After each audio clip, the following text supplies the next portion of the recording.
This is a production of ITM Media.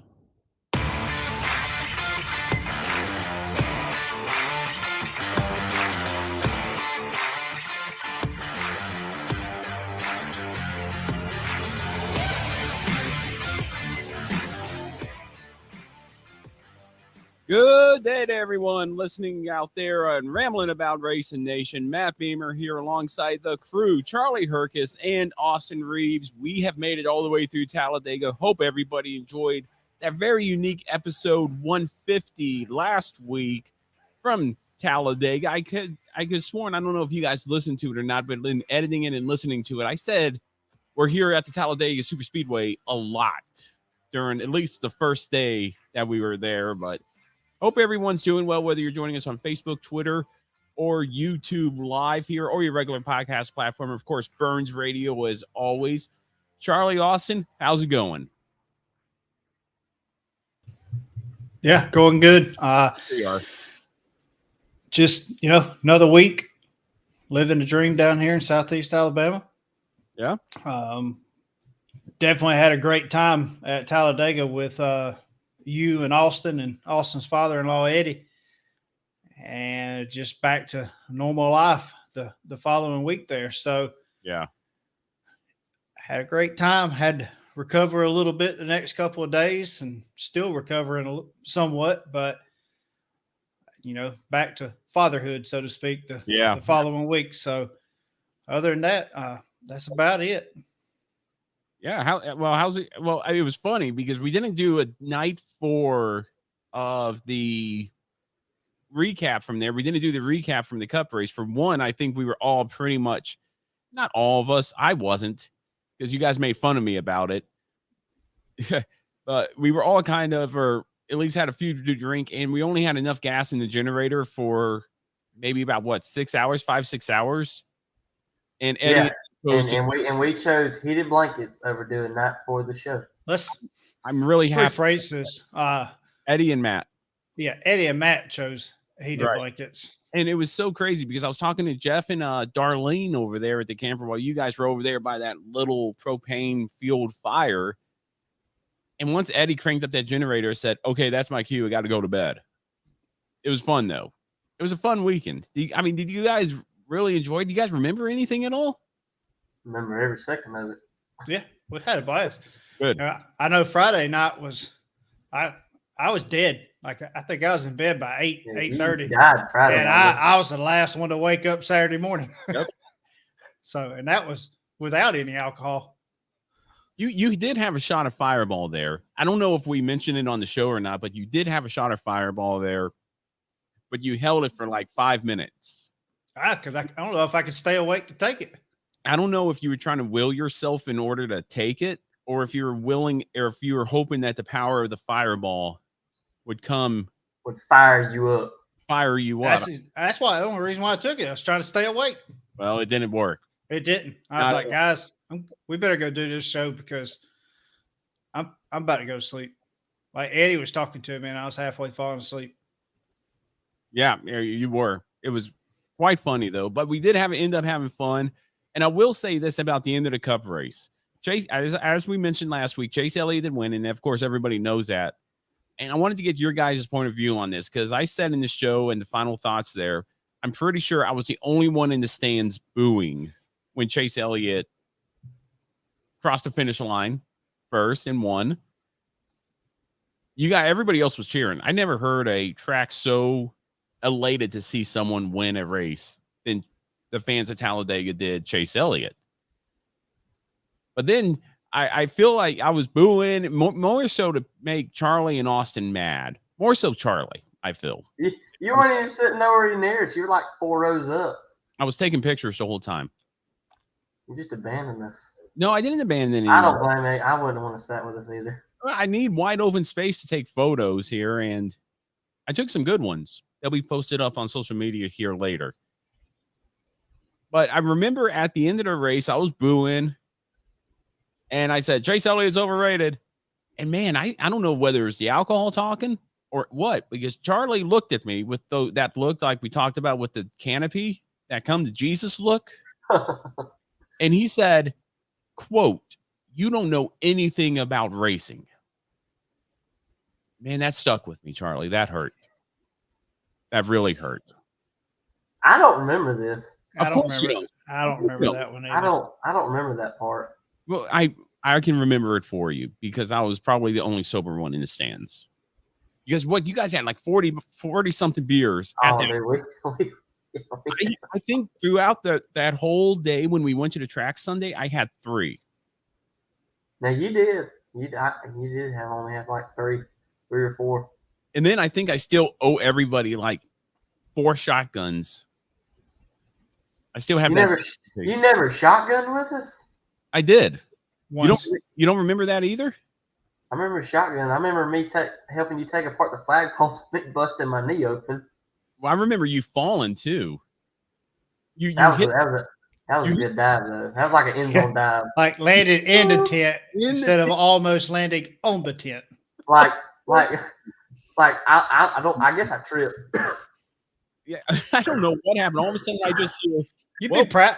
I tell you what, though, on our way back Saturday, when me and Austin made a beer run Saturday, you'd definitely be proud of me because if Charlie wouldn't have kept his cool, there were some guys running their mouths to me and Austin. You know, we covered this. We talked Did about. we? Oh, okay. We talked about that on the episode. I forgot about that. We covered it.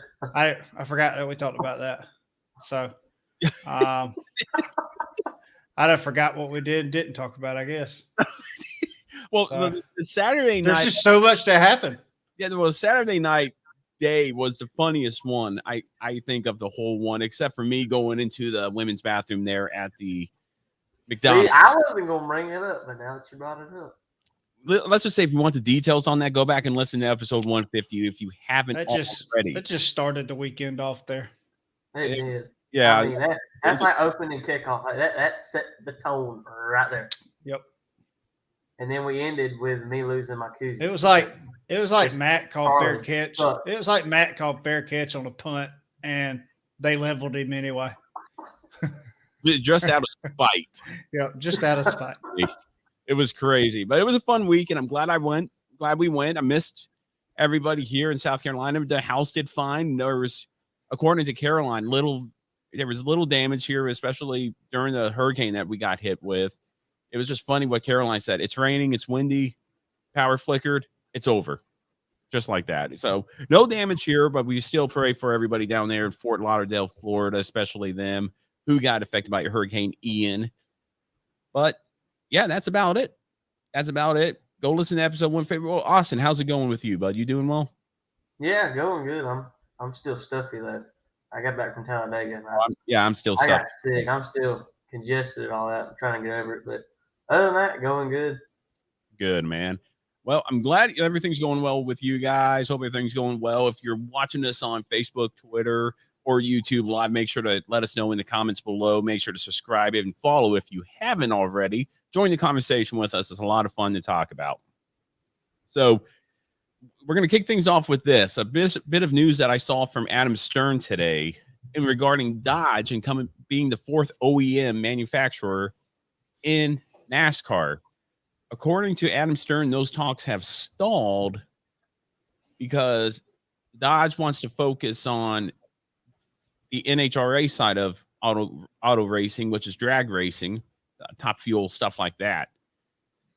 Is that good or bad for the state of the sport right now? Because the way I see it is if I don't know whose side or what exactly happened, if it was a disconnect between NASCAR or Dodge or both just weren't seeing eye to eye. But I think this is a total missed opportunity for NASCAR to bring in Dodge as a manufacturer, which everybody, it seems, the majority of people I'd say would want to see Dodge and Mopar back into the sport since they left after 2012.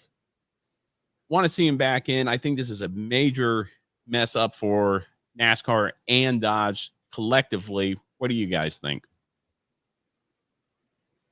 Yeah, I guess it could be a missed opportunity, especially with the next gen car being out. At the same time, I feel like it would have been a great opportunity for them to come back this year when the new car was introduced as well. So I guess you could see it both ways, but there definitely would have been some give and take on both sides there. And we know how stubborn NASCAR can be, especially with this whole, single source parts and crap like that. So, and if I'm, honestly, Tony Stewart runs Dodge on his NHRA type stuff. So who's to say if Dodge did come back, that Tony Stewart wouldn't be the first team to make the jump to Dodge from Ford. So it definitely could be a missed opportunity to have a top tier team like Stewart-Haas Racing be the first ones to jump on board with Mopar. So. Yeah, I agree with that. It's just to me, it's sad to see it come down to that. It's sad to see it to the point where I don't know. Again, I don't know which is. It's Charlie. Oh, that's Charlie. It was Charlie because I was sitting still. When you move your water bottle, that's where we're getting the noise from. Oh, Charlie, you're the one causing the whoops. Well, I mean, I think it's a missed opportunity. I think to your point, Charlie, it could have been nice to see Stewart-Haas Racing Dodge on there. I don't know. Like I said, I need to do more research and then hopefully get it by next episode or do a quick video during the week. But I don't know. I think it is a missed opportunity for both Dodge and NASCAR. And if it is NASCAR's kind of disconnect, it's like they're not willing to play. I don't blame Dodge for saying we're not going to play this game. We're just going to stick with drag racing. If it is Dodge saying we wanted something more out of it, and NASCAR didn't budge, I don't know. It's just tough to say, but that was I wanted to bring that up because I was so disappointed in that when I first saw it. I mean, even if they come in like now, they're going to be a year behind. Well, I mean, if they come in now, they're not going to be that far behind the power curve. Everybody's talking about like a Ty Gibbs coming up and saying, is he going to adapt well? It's like, well, yeah, he will because his car is new. Everybody's on the same playing field. If they did come back, if they did say, yeah, we're moving forward with it, it would be tough to, I think, turn them around until 2024 anyway. So it'd be tough to say whether they would be right into the sport or not. It's just tough to say. So I'm just going to leave it there. Hopefully I could do more research on it and find time to do more research on it and get to the bottom of it because I'd like to see Dodge back. I think it'd be great for the sport. I think it'd be great for Dodge. I'm a Dodge driver. Charlie's a Dodge driver. It'd be nice to see. Plus, it'd be nice to have RAR Motorsports being a Dodge. Just saying. Yeah, we can't even finish a race. Yeah, talk about that. You guys race. It don't matter what manufacturer we run, we can't finish a race. Yeah, switching gears here to the VRL Racing League before we get started here into the Formula One Japanese Grand Prix.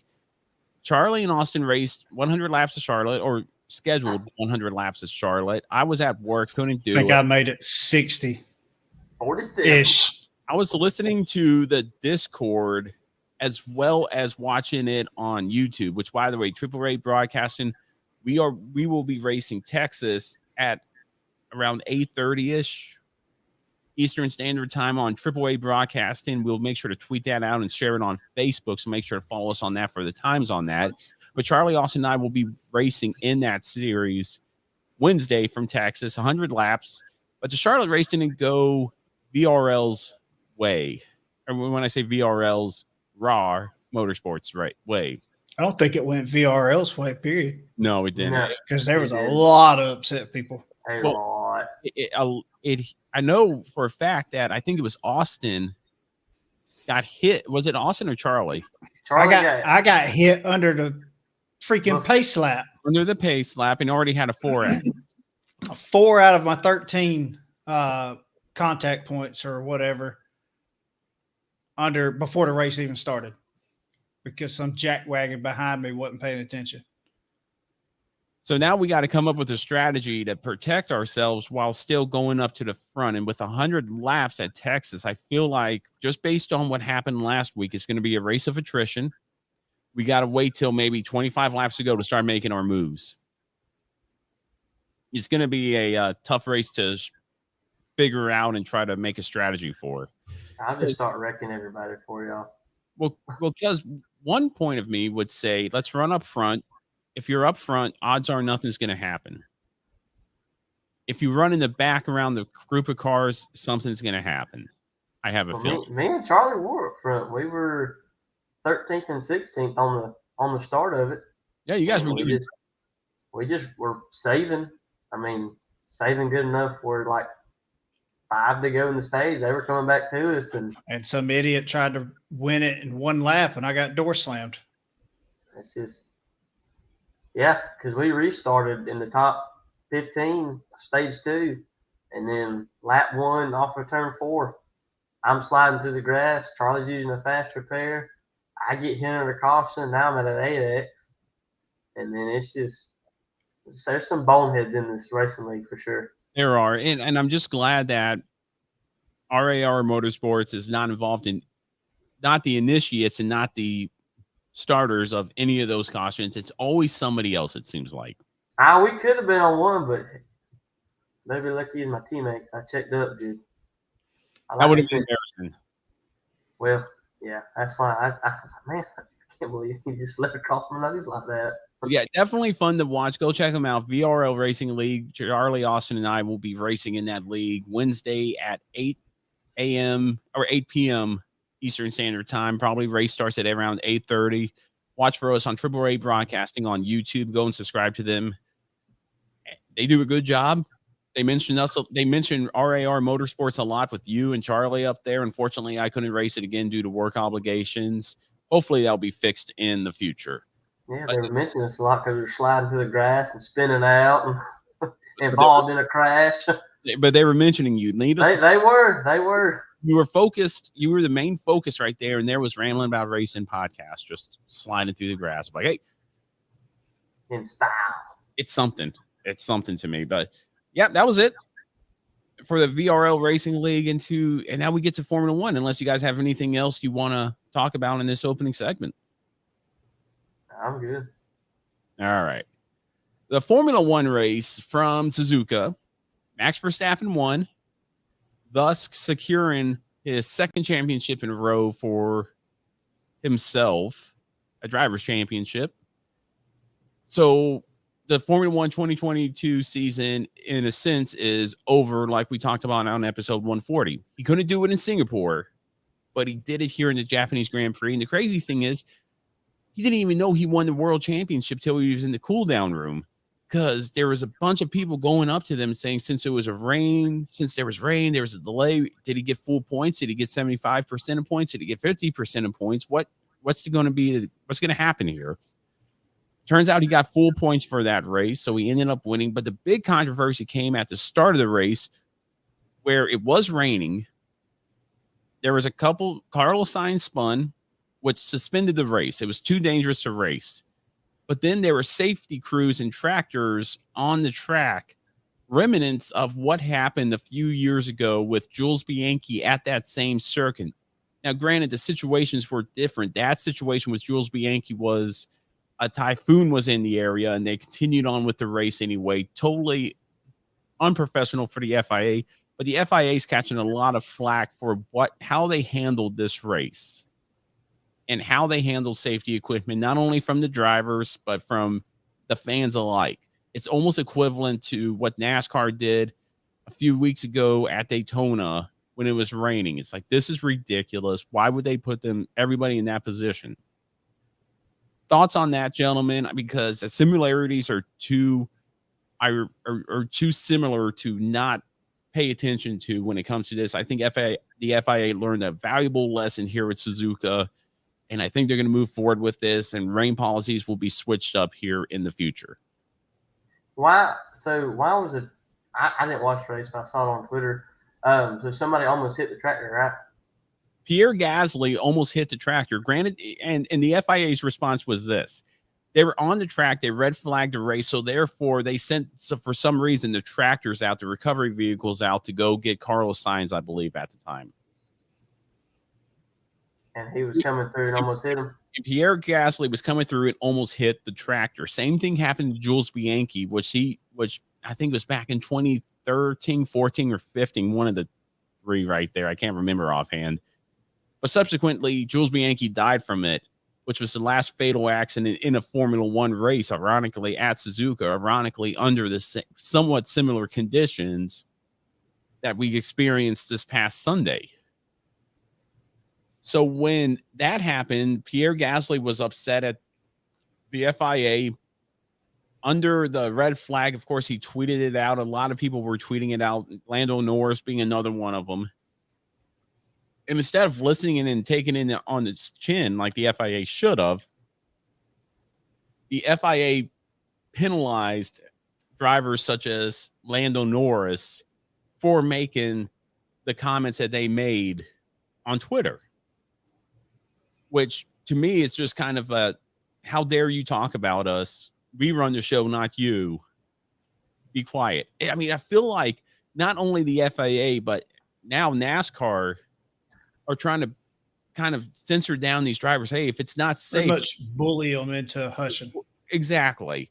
And now we've seen it a lot with NASCAR, and hey, be quiet. The car is the way it is. Even though drivers since before the Gen 7 car was even introduced, Kevin Harvick was saying these cars aren't safe based on the crash test data that they received. The FIA and NASCAR, I feel like, are bullying drivers to be quiet. Now, granted, NASCAR has finally come around, and this weekend at the Roval and at Talladega, they had a drivers only meeting for safety and how we could fix these cars. But I feel like it's wrong for someone to get online on Twitter. And of course, it could happen not only for drivers, but anyone, because there's no such thing as free speech anymore.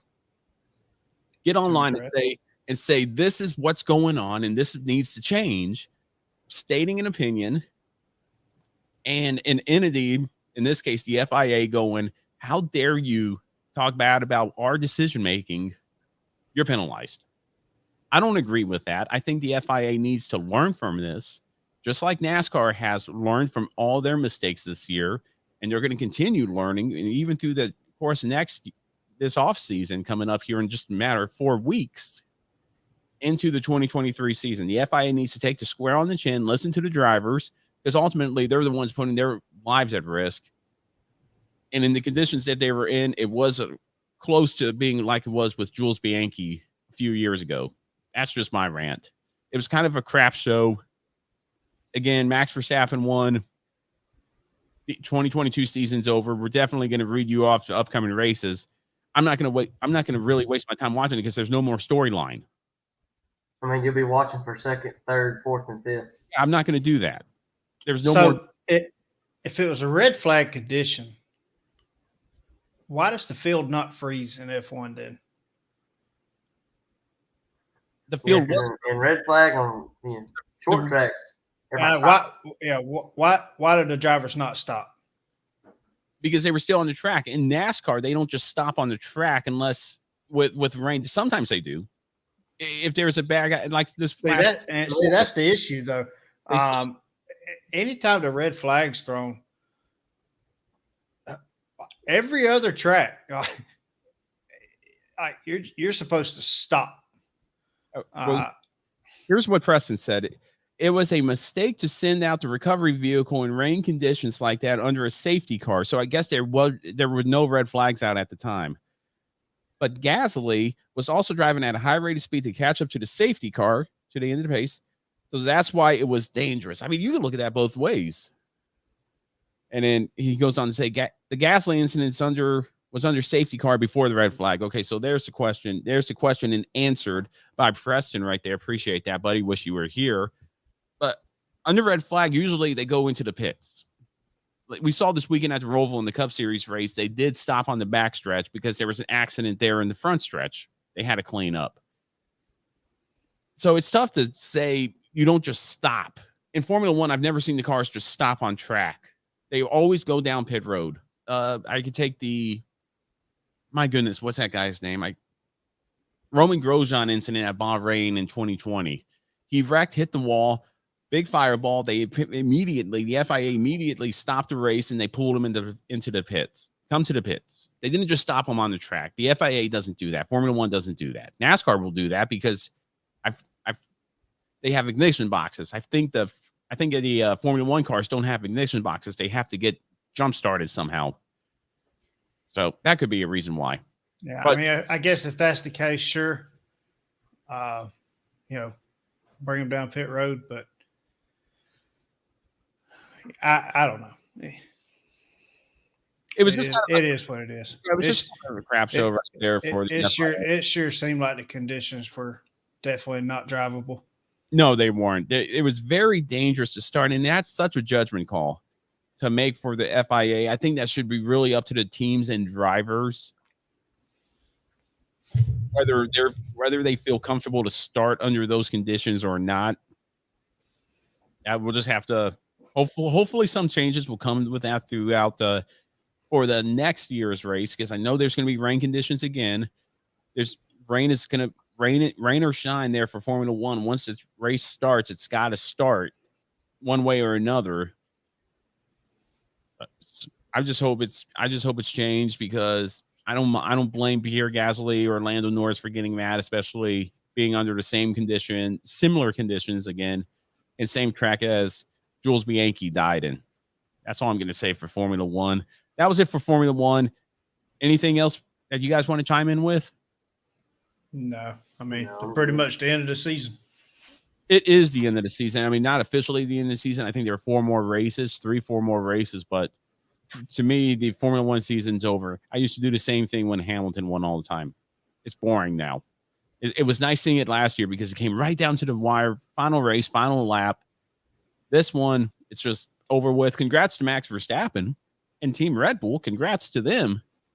But it's not interesting anymore. Needless to say, I think the viewership, unless you're a Max Verstappen fan, it's going to plummet next race. Mark my words on that. The Xfinity race from the Roval, or the weekend from the Roval in as a whole, what were you guys' views on it? I thought it was the Xfinity race delivered. The Cup race was not like it was in years past. No, it definitely wasn't like the past few years. And that's kind of disappointing, because the Roval always seems to produce great racing. However, it seems like the the great memories come at the end of the race. For example, the first time that NASCAR was there, Jimmy Johnson taking out Martin Truex Jr., Ryan Blaney winning. End of the race, final turn, final lap. Crazy. This year, for the Cup Series, Stage 1, caution free. Stage 2, caution free.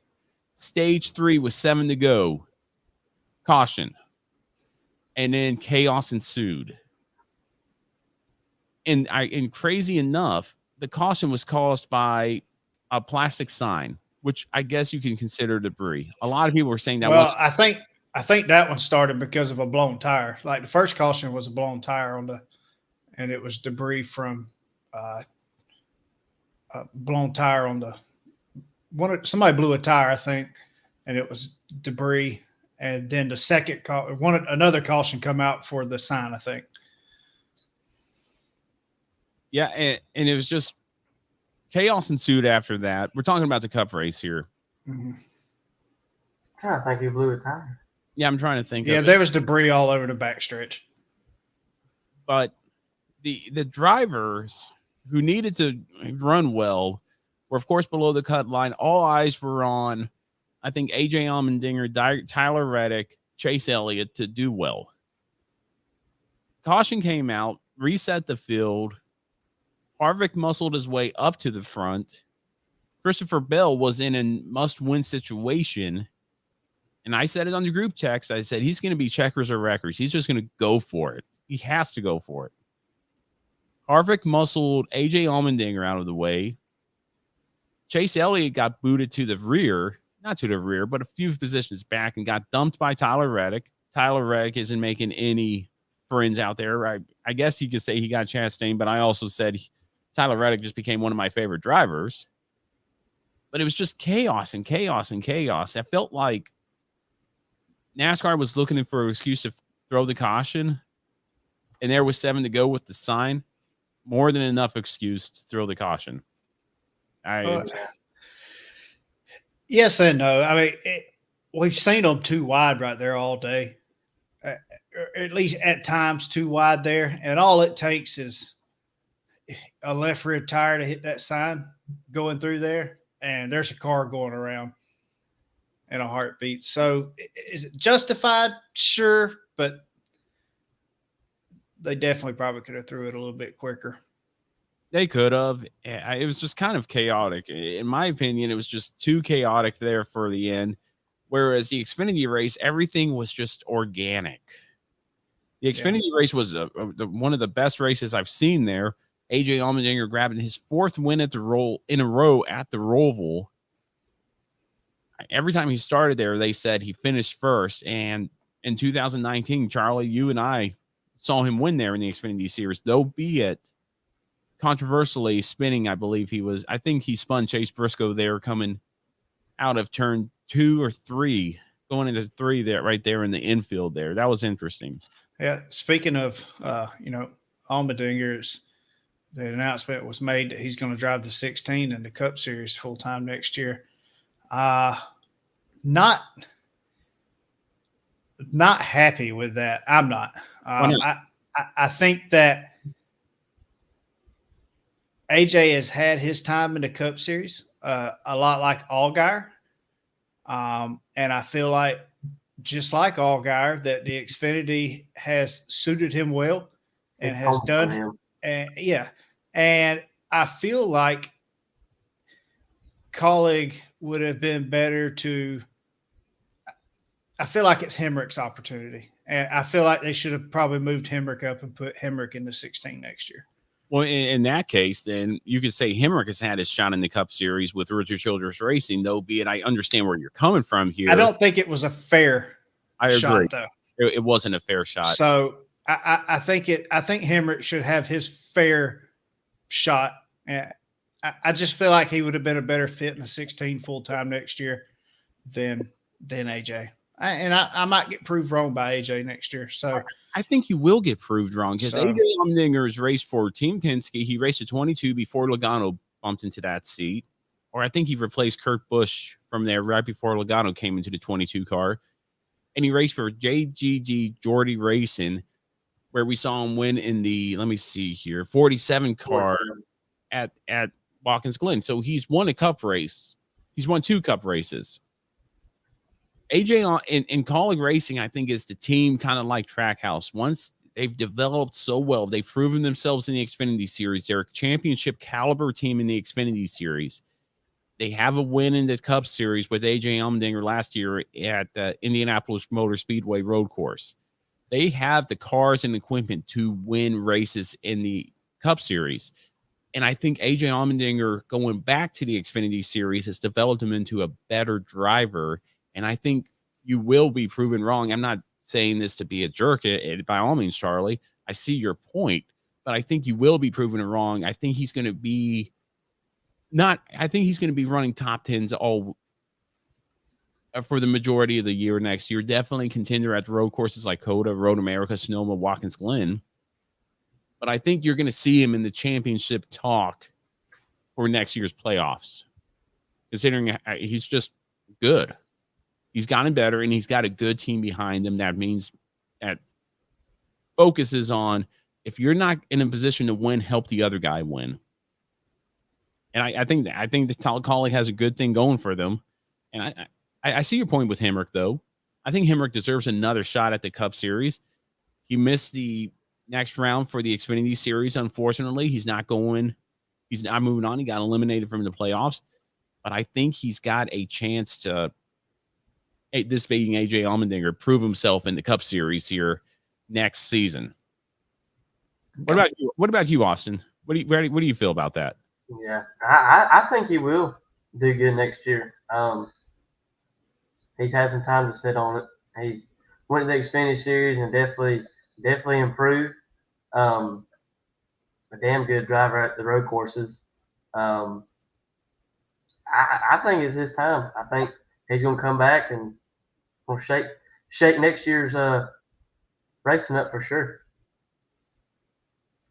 It will be fun to watch, to say the least. I think Kaulig Racing has earned their spots in the Cup Series. just like they earned in the Xfinity Series. The only thing I don't want to see, which I know will happen, is AJ Allmendinger going to be racing Saturday and Sunday. I don't want to see that. Charlie's made the point several times on episodes past. If you're racing for Cup Series championship, you can only race Cup races. Well, they replaced his seat in the Xfinity Series, didn't they? Chandler Smith's driving for him, yeah, right? Isn't he? I believe so. Chandler Smith's coming up to the 16 car. All right, he's leaving Gibbs. No, it's probably not a bad thing. No, he's already stated he's like he's like, look, I don't like the direction Gibbs organization as a whole is going. There's just, he even stated that he's like, I just don't see them going in a positive direction. Like it's things as a whole is trending downward. Yeah, this is definitely a change in the cards for NASCAR's top 3 series. Gibbs is going backwards. We can all see that. We can all agree on it. I don't care how big of a Joe Gibbs fan you are. If you're not saying they're not going backwards, you're blind just for fandom's sake. Hendrick they're doing well, but they're not like typical Hendricks in the past, in my opinion. Penske, what happened to their program? RFK is starting to rise up. Colleague's rising up. Trackhouse is rising up. All these teams that have just started are just now finding their rhythm, whether it be the car, whether it be the drivers, whether it be any number of factors. We're starting to see teams come up through the field and compete with these guys and beat the powerhouses. Though Trackhouse didn't have a good weekend this past week and having Daniel Suarez become eliminated, Ross Chastain's still in the championship hunt. Don't count him out. And I think Colleague Racing is going to do the same next year in the Cup Series. I think they're going to compete for a championship. It's going to be fun to watch in either case, but kind of a crap fest there for the Cup Series. There at the end of the Charlotte ROVAL, 4 drivers got eliminated. Kyle Larson, defending series champion, didn't see that coming at all. I don't think anybody did. Daniel Suarez, we just talked about him. Austin Cindric, all got eliminated, as well as the 48 of Alex Bowman due to concussion protocols. I think we're staged to see another interesting round of 8 for the Cup Series, as well as the Xfinity Series coming up here in the final stretch here. It's going to be fun all the way up to Phoenix. But yeah, with that being said, round of 8, who do y'all have going into your final 4? You want to do Xfinity and Cup or just Cup? Well, I didn't pick Xfinity, but we can. I'll have to look it up real quick. All right. Well, we'll start off with Cup since we already have that lined up. That was just something but wait, before we go into that, anything else on the ROVAL? Because I feel like it wasn't like it was in years past. It wasn't organic, whether it be the car, whether it be just, I think we see all this from last week at Talladega where the drivers were scared to push it hard in order to get hurt. I mean, we did see a lot of spins. We saw a lot of head on. We didn't see a lot of backing into the wall, which I think is the main cause of concern, especially since the independent rear suspension came in and it's stiffer back there. I don't know what it was. It just felt different for the Cup Series. Overall, it wasn't bad. It wasn't bad. One more thing about the ROVAL, and I brought it up, in our little group text. Ross Chastain got to go to the garage, fix his car, and come back out because they said that it was a parts failure. I don't understand how it was a parts failure whenever you hit the wall. Yeah, he hit the wall and broke the part. So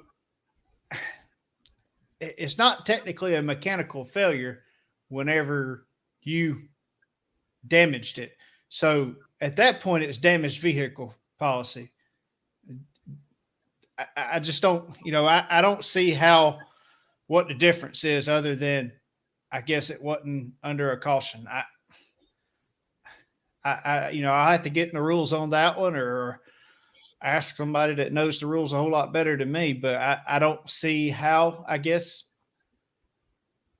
it was okay for him to go to the garage to fix it and then come back out whenever he hit the wall and broke all that. So, yeah, if it isn't a accident, and this is the weird one, if you do hit the wall, you make a good point there, kind of like we saw Kyle Larson did. Kyle Larson hit the wall. His right rear was damaged. He came in and fixed it. He didn't go to the garage, but he stayed there on pit road and fixed the car. I don't know why. That's such a good question. I think I don't know. That's a good question. In fact, I got an easy way to fix that. Get rid of the DVP. If you go back to the garage to fix the car, whether it be mechanical or accident caused, you can come back in. Easy fix. And what's up, Tracy? We saw your comment right there, joining us from West Virginia. Glad that you could show up for us. All right. But you make a good point there, Charlie. I think they should just get rid of the DVP for 2023. It's because it was Ross Chastain. He's special. He is special. Yeah. I like Ross Chastain. They wanted him to get it fixed to come out there for a late race caution and wreck somebody. That's what they were aiming for. And then the sign did it for them. I get That's it. what it is. yeah. I get it. Okay. Now we're going to pick our final fours before we get into our final thoughts here. Ross threw the sign out his car. Yeah, he did. Yeah, he had it folded up. He just threw it out there. Yeah, I can see Ross Chastain doing that. And NASCAR not seeing it because they missed the whole William Byron, Denny Hamlin. Yeah, I didn't see it. Yeah, they didn't see it. I mean, if we missed that big, obvious FU, I mean, why not miss that? But going to the final four here, and this was Charlie's idea, and this was a great idea because Charlie, Austin, and I, all of our brackets are just done. Nobody's getting the Ramblin' About Racing podcast or T-shirt. And if you do have a correct bracket, congratulations. You're past the deadline to turn it in to get that free koozie and Ramblin' About Racing T-shirt. But we're going to start off with Charlie here. Final four. Who's going to race for a championship at Phoenix after Las Vegas, Homestead, and Martinsville? All right. My final four. I have William Byron, Christopher Bell, Chase Elliott, and honestly, it's a toss-up between Logano and Blaney, but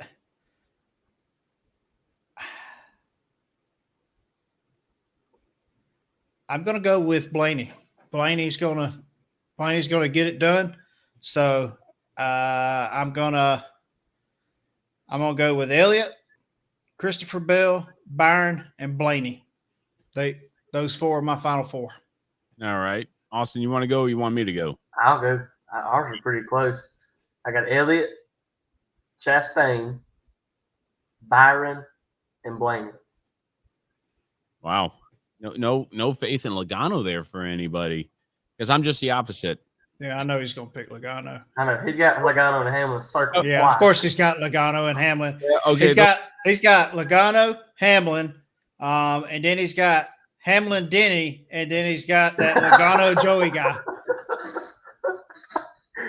Oh man. Oh, okay.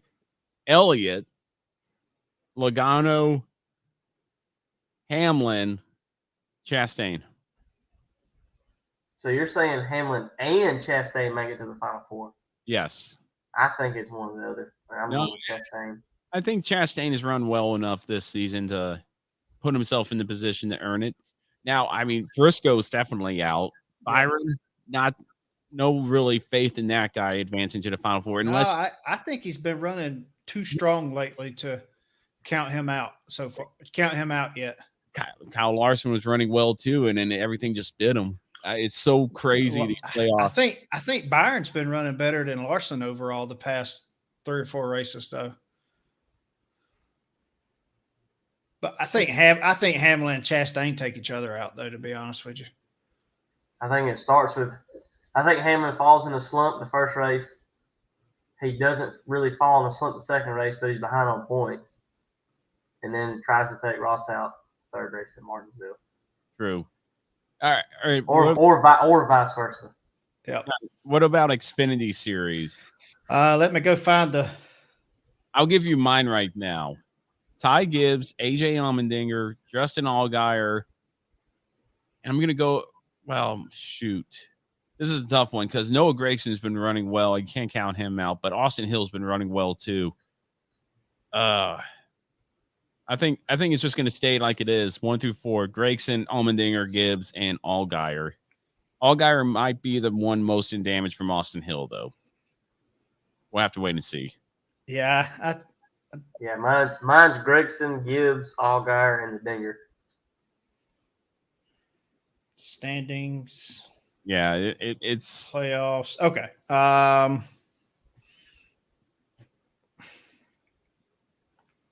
Tell you what, Chevy's strong. Yeah. Force is strong with them in the Xfinity series. That's no so joke. Going into it, Barry's 11 out, Austin Hill's 15 out, and the tracks coming up are Vegas, Homestead, and Martinsville. Homestead and Martinsville. Gregson's got a good chance at winning, and of course Barry's got a good shot at winning Martinsville. True. Sam Aran's on there too. Yeah, I'm going to go Gregson. Excuse me. I was talking.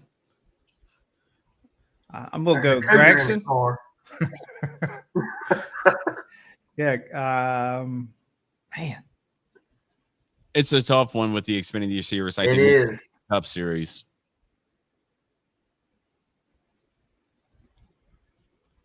You know what? I'll throw a curveball in it. Gregson, Gibbs, Allgaier, Barry. Okay. Great. Dinger doesn't make it. So you're saying so you're saying Dale Earnhardt Jr. in Junior Motorsports has a 75% chance of winning the championship and went into Phoenix. There'll be 3 Junior Motorsports cars in there, and then Gibbs. The lone Toyota. I don't think Mayer makes it just for the pure fact he can't put a race together. Yeah, he'll make a boneheaded move. Yeah, he'll take himself out. He'll take itself out. Yeah. But he's only 19. Yeah. You're talking about sick of hearing that. First of all, you're talking about Ty Gibbs and the incident at Texas there. Don't about everything. They say that about all of them. Well, he's just 19. Well, then put him back in a street stock.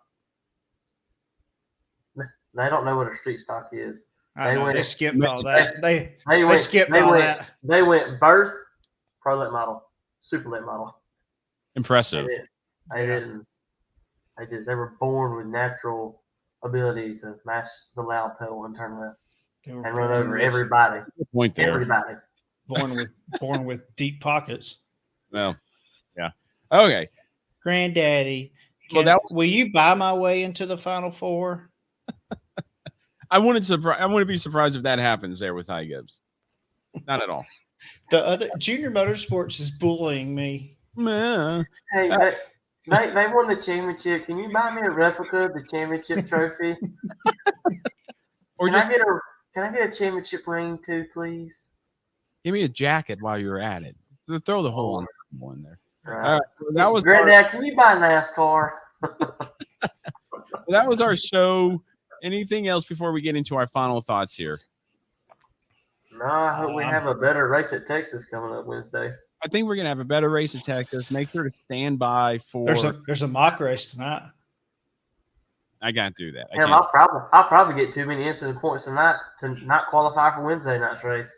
Yeah, don't shoot yourself in the foot before we get there. I've already blown both my feet off. Oh no! Yeah, with the shotgun, huh? Exactly. All right, because we get incident points before we even take the green flag. So yeah, that's impressive. That's tough to do. By the way, leave it up to the one and only Charlie Hercus. Yep. Mm-hmm. Great way to go, Charlie. Set the bar high for us. Yeah, I did. All right. Anything else before we get into our final thoughts here? I'm good. All right. White flag. White flag. White flag. White flag. White flag. 1 lap to go. 1 lap, Raider. Final thoughts here on this week's episode of Ramblin' About Nation. I forgot to mention something big here from the top of the show. We got a new affiliate here for the show. As everybody knows, we have Stand Up to Cancer and Fanatics. But now we got another one. Extreme Sim Racing has joined Ramblin' About Racing podcast as an affiliate. Glad to have them on board. Go there to ramblinaboutracingjack.com. All the way at the bottom, you'll see our sponsors there. We have more on their way, hopefully affiliates more so, but go check them out there.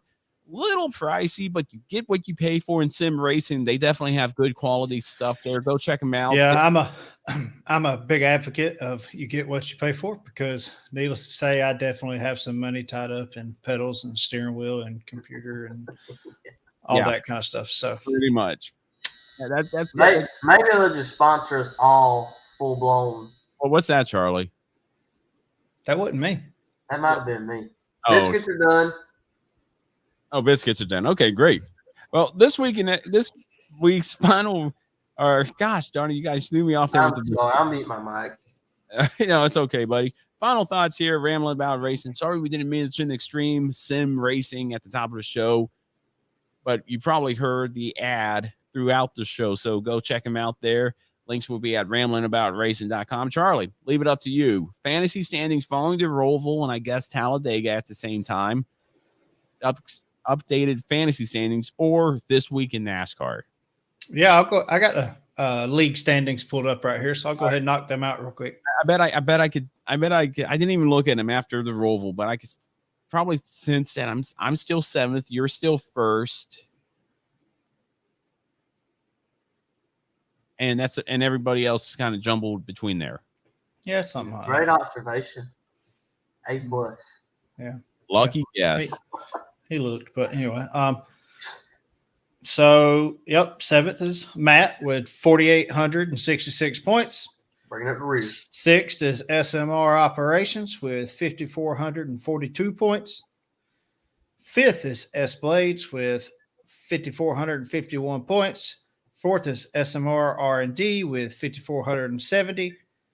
3rd is Matt Camper with 5,499. The guy that's been gaining on me, though, is sitting in the 2nd spot, Super Sumo 32 with 5,548. Still sitting 1st with 5,739.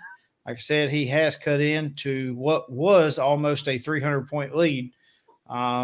It has now dwindled to only, just short of 200 points. So he's cut into it. I've been trying to play a little bit conservative, but with only four races left, I've played conservative enough that I can now pretty much pick whoever I want to for the rest of the races. So we'll see what happens. We will see what happens. And I must say, Austin, I might be taking up the rear in the fantasy league. Take it up rear. Taking up the rear, not taking it up. Darn it. Here we go. But I'm still beating both of you in standings in the VRL league, even though you ran 2 races and I ran 1. I know. I looked at that. It kind of hurt my feelings. I was like, dang, Matt ran 1. I literally got hit. No, I don't. Next thing you know, I don't want to hear it. I'm winning in what counts. I feel. Matt, you do know Charlie would dump you just for saying that, right? He's You got. do realize. it does help when I don't get wrecked by teammates. Oh, shit, boy. Here we go again. You can't let it go. You started it. No. I was just talking to Austin. I'm leading into points, and I've only raced 1 race. Well, when you get wrecked by your teammates, it kind of sends you to the back. You were the one who said, and I quote, "I'm going to take it 3-1. I'm going to send it on the final lap." And then I just heard, "Oh, come on." We're not even talking about that race. We are talking about that. That's the same race. That is the same race. That's Daytona. He got into it at Daytona. It's true. Okay, well, before that happened, then I forgot the upload. And I was a lap down whenever that happened. You want to know why I was a lap down? Why are you a lap down? Oh gosh, here we go. Because my teammate hit me.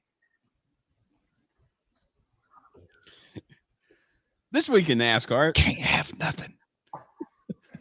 This week in NASCAR, October 8th, 1972, Bobby Allison drives to a 2-lap victory in Rockinham's America 500 to record his 10th win of the 1972 season. Allison leads in his 39th consecutive race, an all-time record that is acknowledged as the Stock Car Racing's Joe DiMaggio record. And that happened October 8th, 1972. And what else do you want to say there, Charlie, regarding an incident that happened 2 weeks ago in a virtual racing league? I wasn't going to say anything until you started something. I was just talking to Austin. There was no way I was talking to you. I said, this is a group thing. Hey, did you make it the soundbite about him saying, back it down, check up? I did. I just didn't upload it to the Roadcaster yet. Oh, Next week, I'll have some new sound bites here, and it'll just be great. And Charlie will like it. Back it down. Wham! I am so sorry. So sorry. Gentlemen, that was our show. Make sure you do crickets after the sorry. Oh man, I don't know if I want to do crickets here, but I should do the what's it called, the rim shot. That's what I should do when I'm not going to wreck you this time. I promise. Oh, he said pinky promise. Oh, Charlie, he's pinky promising you. Oh, that's serious. That's sure. That's right Some there. serious business going to go on with that night, boys and girls. That's right. Don't miss it. You don't want to miss it. AAA Broadcasting on YouTube. Check it out. VRL Racing League from Texas. Charlie, Austin, and I will be racing in that. But what's better than the AAA broadcasting is Matt's live stream of the race, because you get to hear me and Charlie. I think I will be doing it on Twitch again. So if you haven't already, look up Ramblin' About Racing's Twitch channel. Links will be on ramblinaboutracing.com. Subscribe and follow, whatever it is. Check us out. And if you want to hear the raw, unedited feed for it, check it out there. Needless to say, I'm thinking more sound bites will come up.